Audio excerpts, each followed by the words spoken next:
Hello, everybody, and welcome to Outstanding English. My name is Todd Elpervitz. In today's lesson, we're going to be talking about some useful vocabulary about visiting a museum.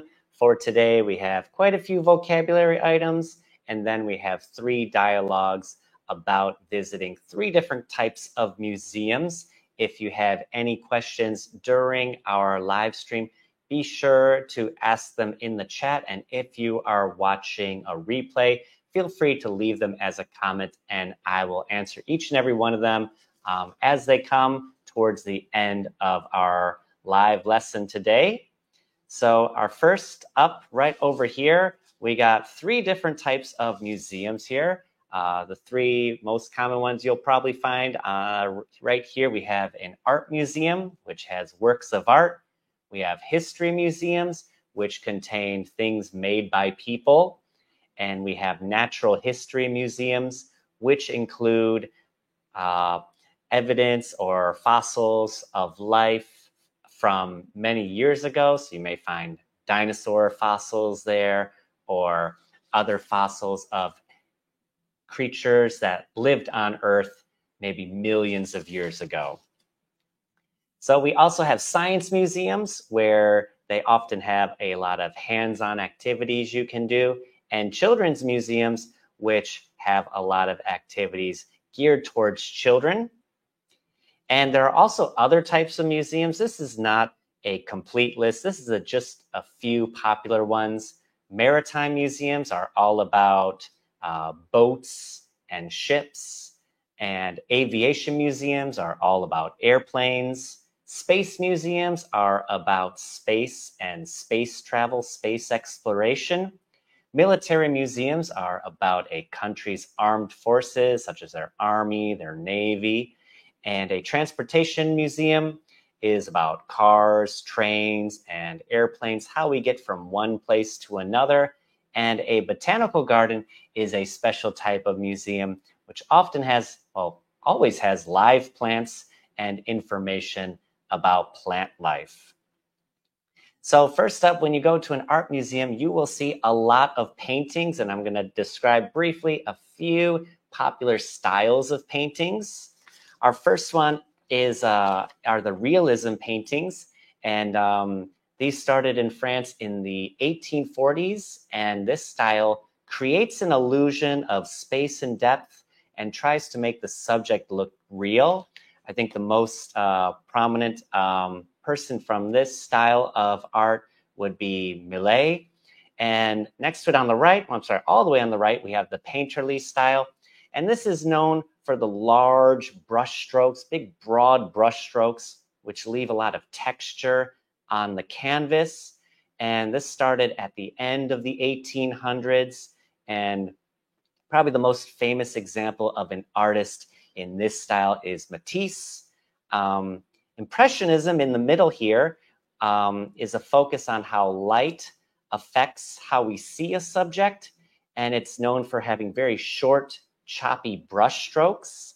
I think the most famous artist in this category would be Monet right here. And then our next couple here, we have Expressionism, and this focuses on human emotions and feelings. And this really started in the late 1800s. And I guess the most famous example here would be the Norwegian painter Edvard Munch. And we have Cubism next to it.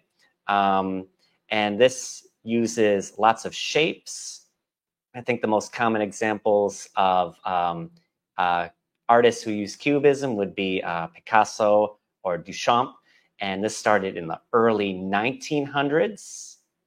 And then we got a couple more here. We have abstract paintings, which do not try to show our visual reality, like they're not painting a landscape or painting a person as we see it, but they use shapes and forms to achieve the effect they're going for. Here we have a painting by Rothko.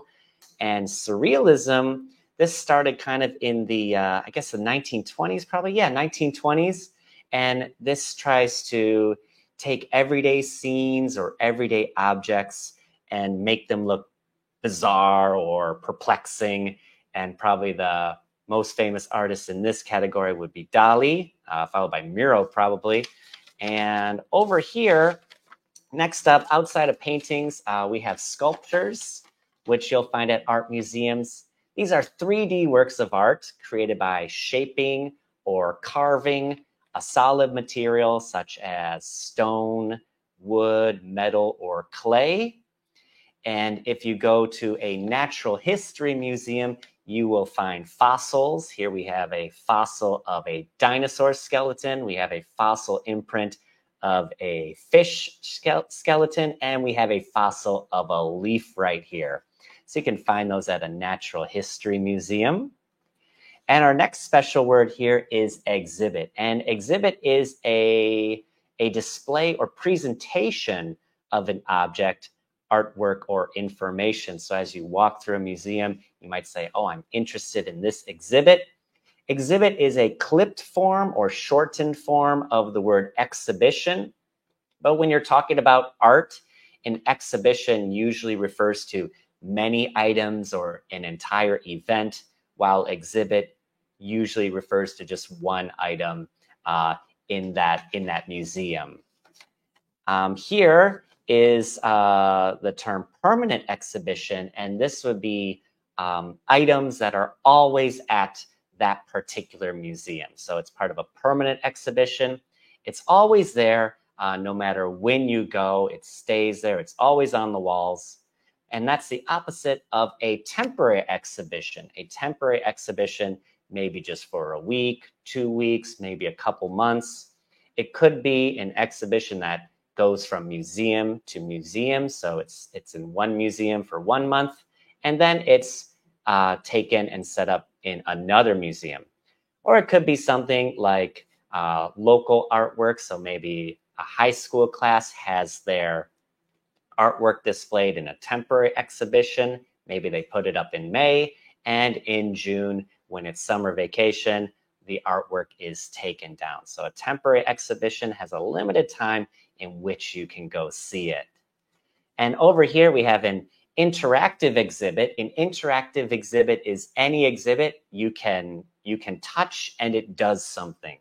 So here we have an example of an interactive exhibit at a science museum, specifically an earthquake museum, and you press a button and these different buildings shake, and it shows how different building methods affect how much the building shakes. That one with that little ball in the middle, you can kind of see in the back, that's called a passive damper, I believe. I have it written down here. Where did I write it down? Okay, that's a tuned mass damper. That's a tuned mass damper like they have in Taipei 101. And what that does is it moves over on windy days in the direction that the wind is coming from to prevent the building from wobbling or swaying so much in the wind. And I guess it does that during earthquakes too, to prevent it from swaying back and forth too much. So an interactive exhibit is something you can interact with. You can touch it. There's something you can do. Maybe you can build with it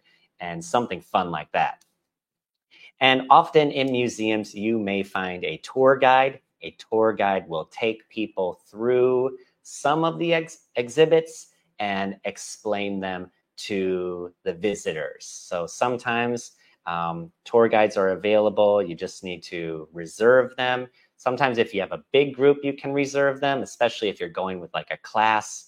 And that's a tour guide. But sometimes maybe you don't have access to a tour guide and you can have an audio guide. An audio guide uses a little device like this one. It has headphones, and there's usually a keypad where the work of art has a number next to it. You can punch in the number and it will play an audio recording with a description about that work of art. So some of these use a number pad to punch in a number.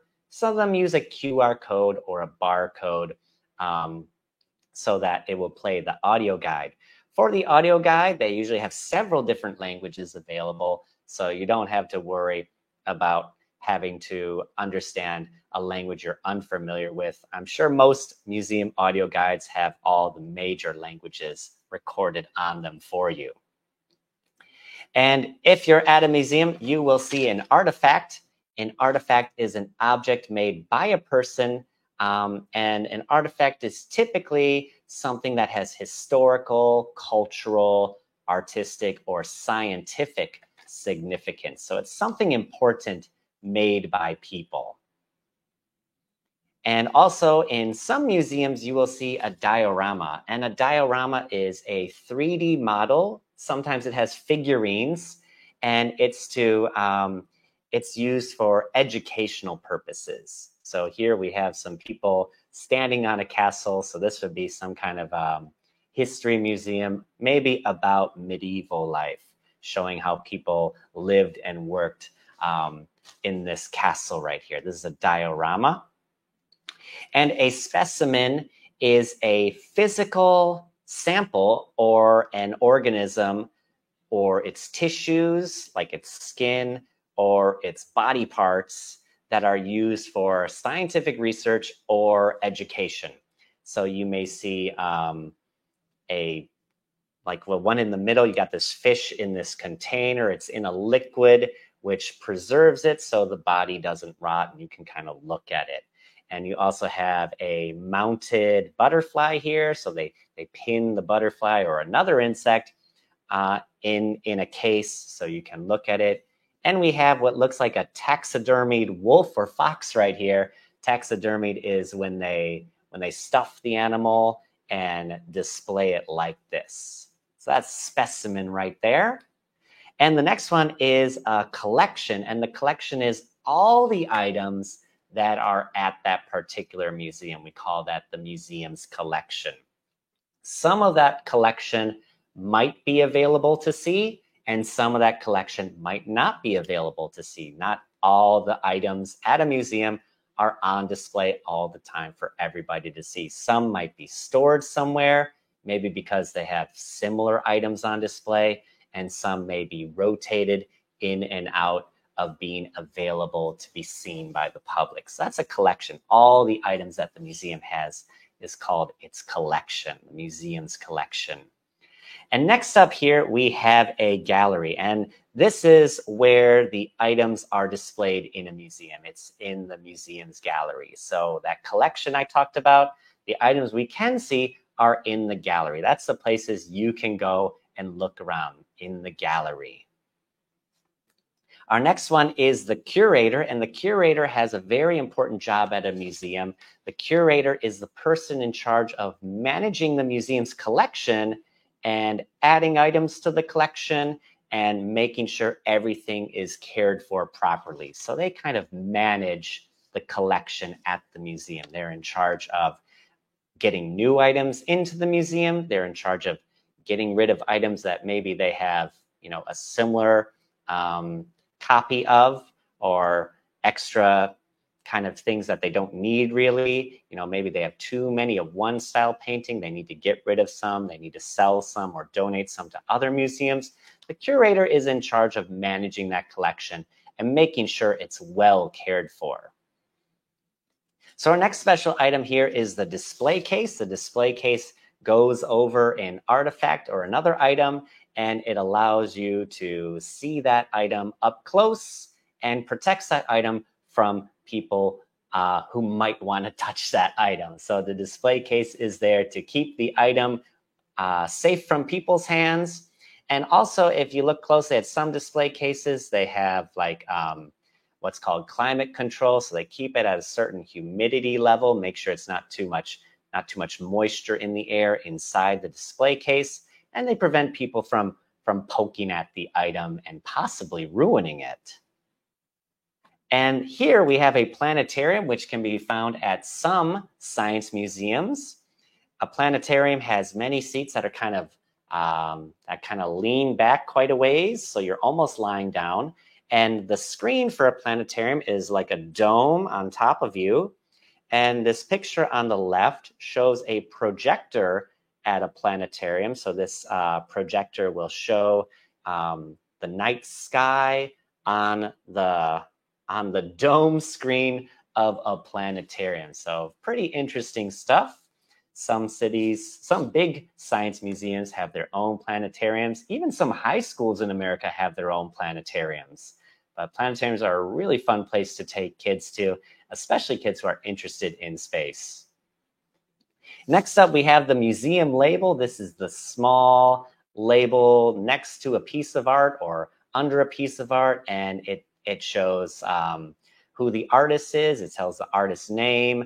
This one says when the artist was born. It says the name of the piece of art there and the year it was produced, and it gives a short description about it. So if you have a audio tour, it may have this museum label will probably have the number that you punch in on the audio guide so that you can listen to more information about the work of art, or it will have the QR code or barcode that you can scan to get that information for the audio guide.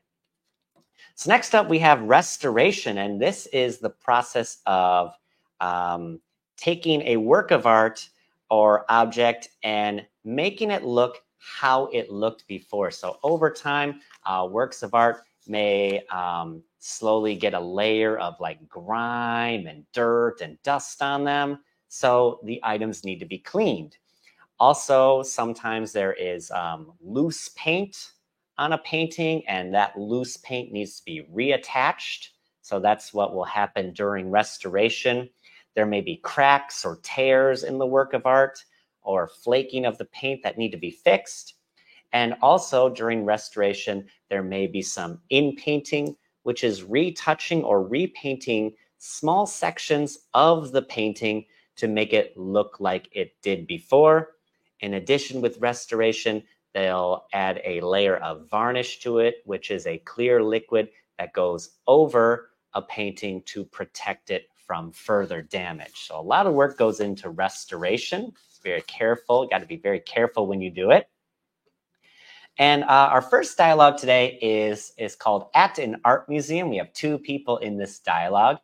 For each of my dialogues today, I have a check for understanding afterwards. So if the check for understanding is a little challenging, you can go back and review the dialogue when we're finished and see if you can answer all the questions about the dialogue after you've reviewed it. So here we go. This is At an Art Museum. We got two people in this dialogue. We got Jay and Claire. And it says, I've never been to an art museum before. This place is amazing. I know, right? Art museums are incredible. I've been to a few and they never cease to amaze me. I'm just a bit overwhelmed. I'm not sure I understand some of these works of art. That's completely okay. Art can be quite mysterious sometimes.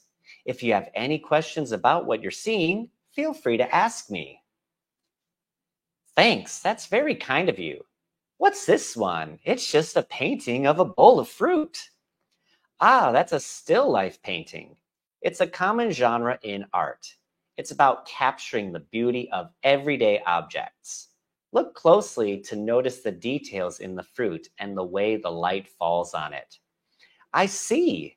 It's fascinating how the artist can make something so ordinary look so extraordinary.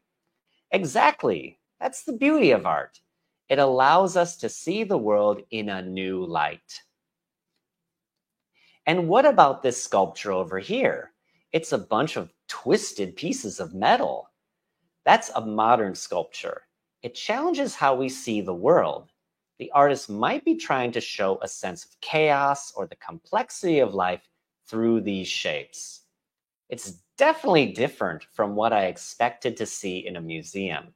So, which one's your favorite piece in this museum? That's a tough question. There are so many amazing works here. But I think that one over there, the large abstract painting, really speaks to me. What about you? I'm not sure yet. I need to explore more. But I'll let you know when I find something that resonates with me. Maybe you'll find a favorite before we leave. So I have 4 questions for this check for understanding. The first one says, how does Claire describe her experiences at art museums? What does Jay find fascinating about the still life painting? What is the purpose or message the artist might be trying to convey through the modern sculpture? And what does Claire consider her favorite piece in the museum and why? So I hope you got all those. If not, you can review when we're finished. And our next dialogue is called At a Natural History Museum. So now we're going to go visit a natural history museum. We got two different participants today in our dialogue. We got Andrew and Stacy visiting the Natural History Museum. And it says, I'm really excited about our visit to the Natural History Museum today. It's been ages since I've been to one. Natural history museums are fascinating. They offer a window into the history of life on Earth. Is there anything in particular you're looking forward to seeing? Well, I love the Jurassic Park movies, so I can't wait to see the dinosaur fossils. Absolutely. The dinosaur exhibit is one of the highlights here. It's amazing to think that these creatures roamed the Earth millions of years ago. I agree. Look at that massive skeleton over there. Is that a T-Rex? You've got a sharp eye. Yes, that's a Tyrannosaurus Rex, probably the most well-known dinosaur. It's incredible to see these fossils.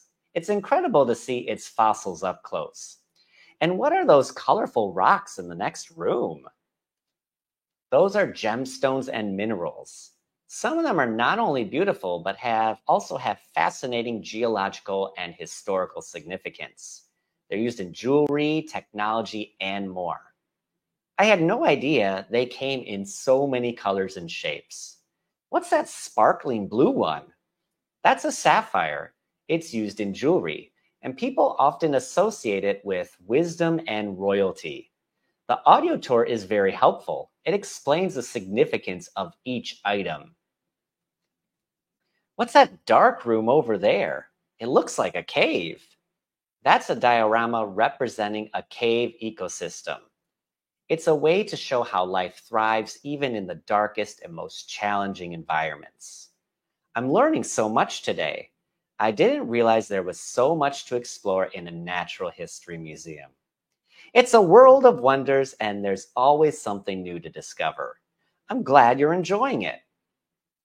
So for our second dialogue, here's our check for understanding. According to Stacy, what is fascinating about natural history museums? What specific exhibit is Andrew looking forward to seeing? What is the significance of the sapphire that Andrew asks about? How does Stacy suggest visitors can learn more about the items in the museum? And what is the dark room with the cave-like setting in the museum? And what purpose does it serve? So here we have our third dialogue. This is at an Air and Space Museum, And it starts off with two people. We've got Alice and Evan visiting the Air and Space Museum. They're visiting a specific Air and Space Museum. They're visiting the National Air and Space Museum in Washington, D.C. I've been looking forward to this visit to the National Air and Space Museum. It's so different from the usual museums I've visited. This museum celebrates the remarkable achievements in aviation and space exploration. Is there a specific exhibit you're excited to see?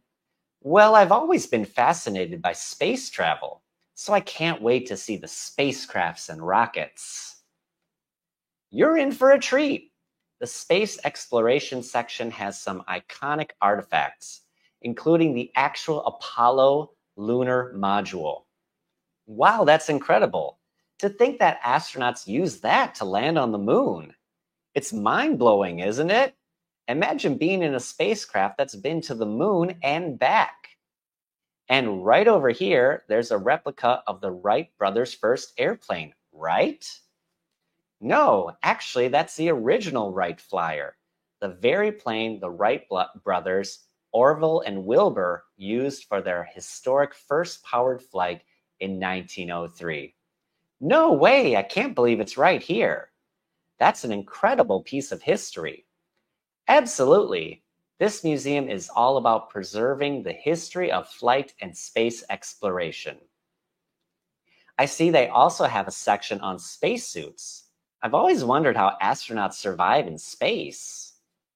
Spacesuits are essential for astronauts to survive in the harsh conditions of space.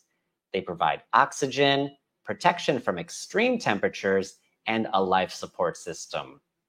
I'm learning so much today. This museum really brings history and science to life. It's a place where you can see the dreams of flight and space exploration become a reality. It's an incredible journey through the ages of human achievement. I'm grateful for the opportunity to explore it. Thanks for bringing me here. So for our check for understanding right here, we have 4 questions. It says, which exhibit at the museum is Alice excited to see? When was the Wright brothers' first powered flight? What does Alice find remarkable about the Wright Flyer in the museum? And according to Evan, how do spacesuits help astronauts survive in winter? So if you got all 4 of those right, great. If not, try catching the replay and then trying to answer those 4 questions. So next week, we have a special lesson about Thanksgiving in the USA. We'll talk about vocabulary, talk about some traditions about how Thanksgiving is celebrated in America. So I look forward to seeing you there for that lesson. I hope everyone has a wonderful and safe weekend, and I'll see everyone in our next live lesson at 2000 GMT +8 time zone. So in the evening here, maybe it's in the morning where you are. Check that out, and I will see you next time. See you in the future.